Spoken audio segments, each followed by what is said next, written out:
Imagine being tasked with defeating the demons that roam your land, all whilst upholding your duties as the commander of your squadron and princess of the kingdom. But having been captured, you brace yourself to be tortured, but it seems the demons have quite a few peculiar tactics to squeeze intel out of you. Our anime opens in the desert, where our MC Princess Hime, the leader of the Knight's 3rd Army Squadron, is seen taking a break from their travel.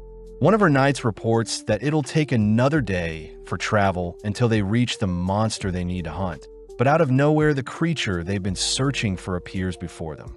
As the horned giant clobbers the surrounding knights, Hime springs into action.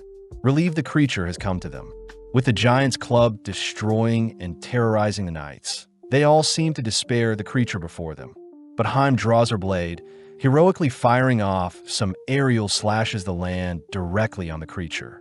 Within mere moments, Hime single-handedly dispatched the creature before them, something that makes her men cheer out of joy, prompting Hime to join in as she raises her holy blade, Excalibur. As several years pass by, we cut to a scary-looking castle where we discover that Hime has been locked up alongside her sword, seemingly losing all hope. Hime's sentient blade, X, recounts that the Imperial Army had gone to war with the Hell Horde, and with some unfortunate events unfolding, Hime was ultimately captured, but she seems to be resilient even in her current situation. At that moment, several demons begin marching towards Hime's cell, and with a single glance, Hime flinches, fearing what may happen to her. Entering the cell, Tortura, the Hell Horde's Grand Inquisitor, once again asks Hime to spill any secrets the Royal Empire may be keeping. But X speaks up, reminding Torture that Hime would never betray her kingdom. Having no other choice, Torture says she'll have to torture Hime to make her break, prompting Dharma to show off a horrifying-looking metal casket. X cries that human laws prevent prisoners from being tortured, but Torture says demon laws are different, something Hime had anticipated as she declares she'll stay strong till the very end. Intrigued, Torture starts by opening up the iron casket, only to show off a delectable-looking piece of toast. Seeing Dharma setting up a table to plate the toast, X cries that such a tactic would never fool a princess, but Hime seems completely hypnotized by the toast. Although Hime snaps out of her daze, she is seen holding herself back, but Torture chooses to fan the sweet scent of the toast to further entice Hime. Instantly, Hime pictures herself in a field, all while she waits for some buttery toast to bake. Luckily, X once again snaps Hime out of her daze, but when Torture splits the toast in half, the sheer crispy texture of the bread ensnares Hime. Hime begins picturing a world where she has unlimited bread to devour, even temporarily ascending her human form, but is brought to reality as she cries that a commander like herself will never succumb to such bold torture. Following up, Torture unveils a bowl with leftover beef stew, tearing off a piece of the toast only to use it to clean off the remainder of the stew. Seeing the stew and toast combination, Hime helplessly watches as Torture devours the meal before her, ultimately making Hime shiver and quake as she finally agrees to talk. Hime is seen giving out information on the Imperial Army's weak point, only to desperately ask for some toast, but Torture glares at her, reminding Hime that she should know her place. Surprisingly, Torture unveils a whole set of baked goods, throwing a mini toast party for Hime, all whilst X gets confused at what they're witnessing. Later that night, we see Torture reporting her findings to a mysterious figure, agreeing to keep Hime captured and squeeze more information out of her. Torture apologizes to Hime as she'll need to be tortured every day moving forward, only to cut to the next day where Torture prepares her torture, but X declares that Hime won't be so easy to break this time as she isn't hungry unlike yesterday. Upon unveiling a takoyaki stand, Hime is seen admiring the variation of toppings presented, but X reminds Hime to keep her cool. Hime admits that such lowly foods shouldn't tempt her, but Hime remembers the times when her kingdom would hold festivals and she would have to watch her citizens dine on takoyaki while she watched from afar, something that makes Hime cry. Feeling sympathetic, Torture offers Hime a takoyaki ball to taste, something Hime immediately scoffs down only to shriek as it burns her mouth. Hime is dazzled by the gooey exterior and plump interior of the ball, a moment Heim wants to experience again as she ultimately confesses to whatever torture asks of her. Having told the demons where the Imperial Army hid their ultimate weapon, Heim shows off her own takoyaki creation, something that doesn't amuse X. That night, Torture is seen making her report to Kanaj, an attendant of the Hell Lord, surprised to hear that the Hell Lord Mao refuses to toy with the ultimate weapon the Imperial Army hid away. Seeing as the information she obtained is useless, we cut to midnight the next day, where Heim accuses Torture of trying to deprive her of sleep, but Heim declares she has stayed up many nights fighting until dawn. Switching things up, Torture once again unveils a shiny new food item that blinds Heim, an item Heim recognizes as ramen.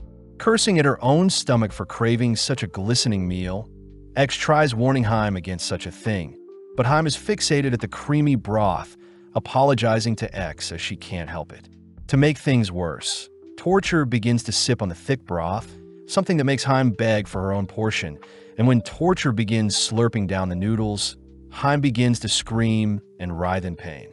On the brink of death, Heim says she can still hold out, but upon seeing Torture preparing some rice, chili paste, garlic, and nori wrap to complement the ramen, Heim begins to stutter over her own words, finally giving in. Given her own bowl of ramen, Heim nonchalantly savors the late-night snack, cutting over to Torture, who reports her findings. Out of nowhere, two other demons offer to torture Heim tomorrow, all whilst Heim sleeps, soundly dreaming of all the foods she has eaten whilst locked up. The next day, we see Torture introduce Lutorment Yuki and Inky. People Torture warns Heim not to underestimate. Getting to work, Yuki and Inky get tucked into some super jump brawlers, a video game that intrigues Heim, but X cries that such a tactic is useless against the princess. Heim sadly begins to crack, remembering that she had a strict childhood filled with training and the only friend she had was X. Inky asks if Heim would like to play with them, but Heim hesitates since she doesn't know how to play. But when Torture offers to join as well, Heim gladly sits down to play as 4 players. Entranced by the fun, we see our girls immersed in the game, where Yuki's character faces off against Heim, whilst Inky takes on Torture. Seeing as Heim had dominated Yuki, Torture and Inky team up against Heim. But even with her back against the wall, Heim decimates the others, sweeping up the lobby. As the demon girls shower Heim with praise, Heim ultimately reveals that security in the Western Gate is weak on Wednesday, but before Yuki and Inky leave, they reassure Heim they'll be back to play more. With Heim excited to make new friends, we cut over to Mao, who learns of the Imperial Army's weakness on Wednesday, believing it to be due to cram school, but following Torture, we see her enjoying a bubble bath whilst planning her next torture. Torture wonders where her fellow demon that was sent west is, cutting over to the next day, where Beastmaster Kral has appeared to enact her torture. X states that Heim once slaughtered a horde of frenzied beasts, but Kral uses a surprise attack, calling for an adorable polar cub to appear.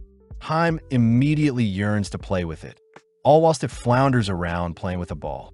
Seeing Heim refuse to give in, Kral chooses to take the ball away from the cub, declaring that Heim can rectify things if she confesses, something that pisses Heim off. Before Heim can scold Kral for doing something so horrible, she notices Kral squirming, realizing that Kral feels terrible for stealing the cub's ball away. Within a few minutes, Kral ends up giving the ball back, immediately apologizing to the cub as she cuddles and promises to not hurt it again. Surprisingly, Heim is touched by such honesty from Kral, ultimately spilling more secrets as she finally gets to adore the furry cub. As both girls cuddle with the cub, we hear that Kral's mission up west prior was demolition work, and it seems Kral isn't a bad person after all. In the coming day, Torture says they'll need to relocate for their next torture, asking Heim to put on some earmuffs and a blindfold only to be escorted into a hot spring. At first, Heim is weirded out, but she suddenly sees a massive creature approaching her, only for the lady to introduce herself as Giant, a combat soldier. Heim is amazed at Giant's massive stature, but X demands to know what type of torture Giant has in store, declaring that Heim would never succumb to anything since Heim is used to enduring all sorts of harsh conditions during her battles. Sadly, Heim begins to melt into the hot, steamy hot spring, but she reassures X that she can still keep her cool as she was never spoiled as a child. Shocked, Jikan offers to pamper and hug Hime, immediately pulling her in and embracing her, something that confuses Hime. Taking in the moment, Hime begins picturing a carefree childhood, growing up with Giant as her mother, convincing her to spill the beans, only to decompress in a massage chair alongside the others. Torture is seen receiving another order to gather more intel, suddenly getting an idea as she turns to face a vending machine that sells snacks, all returning home only to offer up some chocolate-filled cookies to the princess for her collaboration. X says Hime was given various luxurious desserts growing up, plus Hime was always guarded by Jamochi, her honored knight, so such a thing wouldn't faze Hime. But Hime reveals that Jamochi secretly bought her similar snacks as a present for her hard work.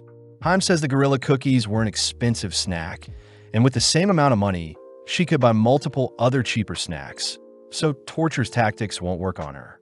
Slowly, Torture unboxes the snacks and begins nomming on them one at a time, something that confuses Hime, but Hime suddenly realizes Torture isn't appreciating the cute images on the cookie. Hime demands Torture show some love to the images on the cookies, but upon seeing Torture continue to emotionlessly devour the cookies, Hime begins to despair, refusing to allow Torture to mock the sanctity of the gorilla cookies. Giving Torture what she needs, Torture learns that the queen's shoe size is 23 centimeters, all whilst Hime devours the cookies. But outside the demon castle, we see a mysterious knight appear, declaring they'll rescue the princess.